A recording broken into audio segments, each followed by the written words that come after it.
What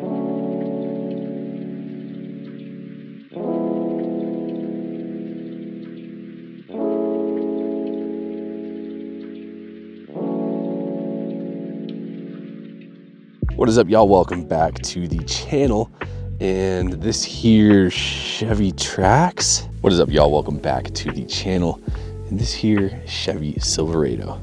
Wait, that's the wrong intro. I already filmed that. So I did, gosh, this shadow is gonna be egregious. We are violently fighting sundown here. But this is freaking sweet. I already filmed this video, but I'm remaking it because I have some more information since filming. And dude, look at this. This is a way cooler spot than where I filmed the first video. I mean, freaking, we out here. We got the radio towers. So as mentioned, I already filmed this, so I am going to be concise with my story, and I'm going to cut in the clips that I already filmed. So I was in a rental car for 13 days. Well, I've been in this dealership loaner vehicle for I think 13 days at this point, and I'm finally freaking over it. I'm gonna go get my truck back. Feels like just a couple weeks ago I was making a video on 3.5 years of my 2021 Silverado being pristine and not having any issues, and I don't know if she does even at this point, but she's been at the dealership for a combined like 16 days now, and I've lost patience. I'm freaking over it. Why is she there? So if y'all remember when I did the 3.5 year review, the caliper on one of the rear wheels got replaced because it was dragging. Everything was all fine and dandy, and then the truck started making a relatively similar sound, but it was definitely coming from the front. I lived with it for as long as possible. I put it on a lift. I took the front wheels and tires off. I looked at the brakes. I looked at pretty much everything that rotates in the front end, and all I have is a really bad sound clip of what this sounds like, and I'll put that in.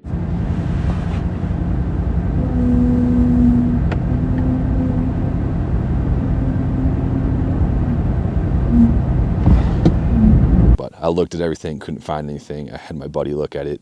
He couldn't find anything. I had my friend's shop machine the front rotors and sand the brake pads because they were in good condition even with 55,000 miles.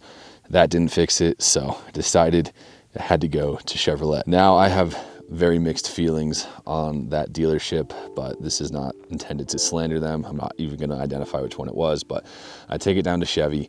It's down there for about 4 hours, and I get a phone call saying I need new front pads and rotors.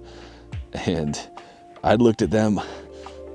I didn't agree with them, but I went for it because it went down there for a diagnosis, and their diagnosis was pads and rotors. So I said, all right, to the $1,100 bill. That's right, $1,100 for brakes from GM. That's egregious. These parts are $400, if that, from Napa, and I could easily do it myself. But I took it down there, had them put the brakes on, went to pick it up, got the truck back, and pulled in my driveway, and the truck made the exact same noise that it went down there to get fixed for. I don't know if that grammar made any sense, but anyway, the pads and rotors did not fix the sound, so I have brand new pads and rotors up under the front. Keep in mind, that's only the front, not the rear. So we got brand new pads and rotors. It didn't fix it. So I took it back down to Chevy, and it sat down there for 13 days. I still can't get over how sweet this spot is. These radio towers, this is freaking sweet. Fighting sundown, and it's freezing. Let's get back to it. So back down to Chevrolet. It was down there for 13 days. Luckily, they gave me a loaner vehicle, which was that Chevy TRAX.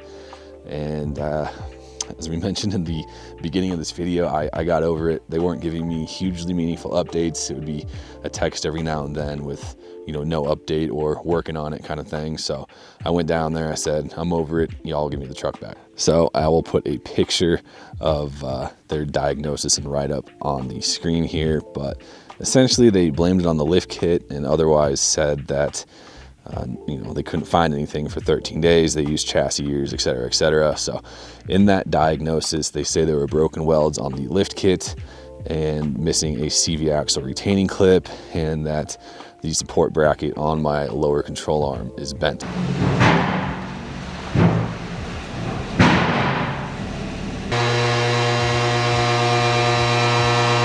Well, that's kind of questionable lift placement. So this is what Chevrolet was referring to when they said I had a broken differential mount bracket. They were referring to this weld here.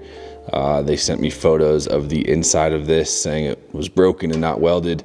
Well, if you look at the outside, there's very clearly a weld there and very clearly a weld there. The guys that put the lift kit on said that that was not an issue at all. The next thing was the passenger side CHEVY. I'm also not sure about this. This is the driver's side. We are looking right in that area. It is very difficult to see on camera, especially I don't have a flashlight under here, but if I zoom in, it's not gonna wanna focus on there. I can see the O-ring on the passenger side, and on this side, the O-ring is seated fully inside the differential. So the passenger side CHEVY axle may be shifting. I don't think that's the sound I'm hearing, but could be an issue. And then these are the marks that I was referring to before on all of the alignment cams. So those white marks I made. So we're gonna see if those shift around. Otherwise, I don't know. Everything else under here looks great. And for 14 days at the dealership, I mean, clearly, you know, something's not super wrong. It's not a wheel bearing. It's, yeah, something is not very, very clearly wrong and about to break. The support on the lower control arm, yes, I did that myself a long time ago, non-issue. I put the truck on the lift, and I will give you guys the clips at the end. There are no broken welds on it. I sent those pictures to the guys that put the lift kit on. They checked with BDS standard. CHEVY axle missing retaining clip, possibly. I ordered those clips. I'm gonna take a look and pull it apart. I just didn't have time. So, ooh, the sun's going down, it's getting cold. CHEVY axle, but that's not the sound I'm hearing. That's a clunk, and I can hear that sound pretty specifically, so nothing. So I took the truck back, I got it back. It's still making the sound, and after everything, I am 99.9% sure that it's brakes. The reason I say that is if I do not use the brakes, if I put the truck in drive and drive it around for an extended period of time without touching the brakes, I do not hear the sound. And the only time I hear the sound is shortly after using the brakes. So if I slow down on the highway, let off the brakes and turn, it makes a brake sound. So I'm confident in the brakes. I don't know how they couldn't figure that out, and it doesn't make sense if they're brand new. We have officially lost sunlight, and the temperature probably just dropped about 10 degrees. I mistimed this. Ooh, look at that. I am really starting to get freaking cold, so I think we're gonna jump back in the truck. To get up here is kind of sketchy, so let's get back in. I'll show you guys the way down, and we'll continue talking, because I'm losing my train of thought with everything that's going on out here. It's cool. Let's get back in. Wow, the biggest rock that I could have run over just hit. Lost my train of thought, if you couldn't tell. Attention span is not with us right now. I'm trying to get the truck to activate hill descent control, which it just did. We can see on the dash there, it's flashing. So we're creeping down the hill now, and the brakes are likely not gonna make any sound, but I want to explain why I think it's the brakes a little bit further.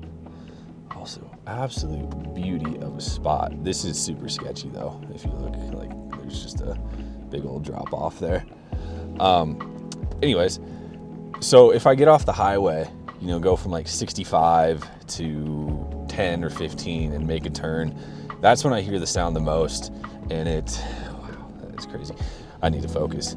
And it really sounds like the brakes are dragging to me. So I would think that Chevrolet would be able to identify caliper issues in the truck that they made, but maybe not. So I think my next course of action here is to take it to an independent shop. The only reason I took it to Chevy was for potential warranty issues. Take it to an independent shop and see if there's caliper issues. My additional diagnosis, aside from, you know, I'm not a professional mechanic, but driving the truck every day, is on stuff like this where the truck's bouncing around, you know, going up and down this hill, rocking back and forth. I hear absolutely nothing. On the highway, nothing. There's no rattles, there's no wobbles, there's no shakes, vibrations, sounds, you know, doing 65, 70, nothing. This, she is dead silent. I looked at the sway bar bushings, I looked at the sway bar linkages, like here, I'm not gonna be able to make this turn, but let's listen. When I turn left, I'm on hill descent control, so we're using the brakes.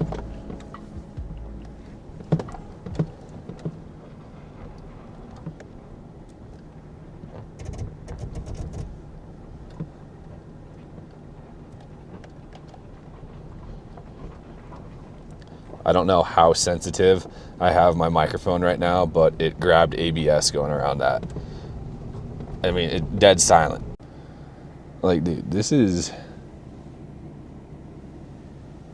kind of sketchy. I forgot I also got like 30 gallons of hydraulic fluid in the back, so that's all going who knows where. So the CV axle, I did look under it, and I'll show you guys the video. It does look like it's out a little bit, and I do hear a clunk sound occasionally. So I got the clips from Chevy. I'll probably just pull that axle and fix that, but I don't think that's the source of our mystery noise. But yes, very long-winded video. I don't know how much of this I'm going to cut out because my attention span is 0 right now. Could be attributed to this.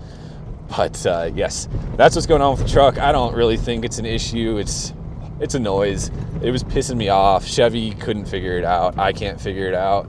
Maybe I'll just go do some hard stops from like 60 or ride them down a mountain like I just did and see what happens. But that was an update. My truck was at the dealership for like 13 freaking days.